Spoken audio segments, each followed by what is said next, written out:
Ng gabi guys. Ayan na, nagparamdam na si Kiko. Kanina guys, ambon lang. Ayan po ngayon oh.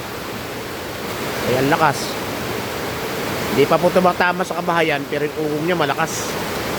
Huwag po magbigay ng kampante, mga malalapit sa ilog. Kala po natin ng mga malalambot na lupa sa mga naglalandslide. Po tayo magbigay ng kumpiyansa. Ano po? Medyo umiwas tayo sa mga malalambot na lupa sa gilid ng bundok. Yung mga nasa ilog, alam niyo naman po ngayon, bigla nalaki ang tubig. Kasi nga po hindi pa po tapos yung mga ginagawa ng mga drainage system, yung mga diki. Yung pasara't maayos din po yan, mga flood control na yan, maayos din po yan. Ayun, lakas guys oh. Narinig niyo po ba? Eh mga sinampay nga, hindi na may labas-labas. Kahapon pa yan nag-inambon-ambon, pero ngayon na yan na. Ayan na si Bagyong Kiko. Yan po, ngayon dito sa Zambales. Oh, ito po ang area ko. Magubat din, kahit nasa Olonga po. Patin bundok din ako eh.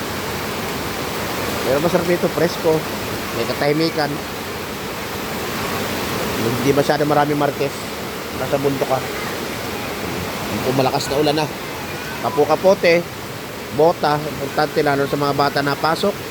Na may mga sugat. Magbota po. Delikado, delikado. Alam nyo naman po, leptospirosis ay napakahirap po natin kalaban yan. Nung ako po yung nagkaganyan, mabuti po naagapan, nakuha sa gamot. Ayan guys oh.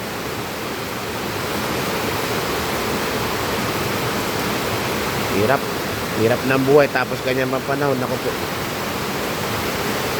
Pero bless pa rin po tayo. May pa tayong lahat.